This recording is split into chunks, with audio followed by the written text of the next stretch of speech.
Okay, in this video, I'm going to look at momentum, kinetic energy of elastic and inelastic collisions.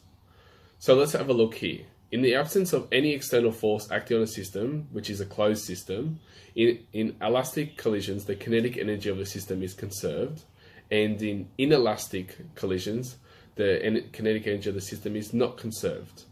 In all elastic collisions, the total momentum of the system is not conserved. So in any other collision where there's a form of energy being released, or when the objects are being deformed, or when they collide and stick together, they will be inelastic. So you can see that in my image on the bottom of this slide, elastic and inelastic collisions.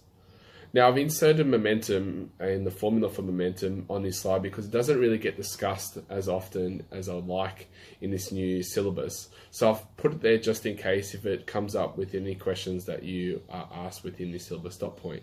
So the momentum of an object is a product of its mass and its velocity, and it's a vector quantity. So it's got a magnitude and direction.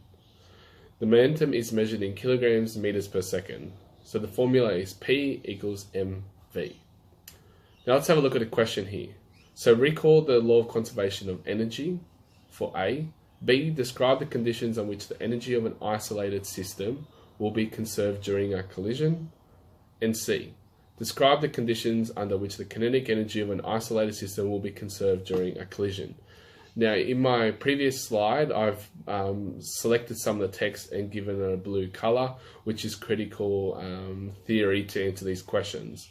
So law of conservation of energy, you may have learnt this in junior science, but basically energy can't be created or destroyed.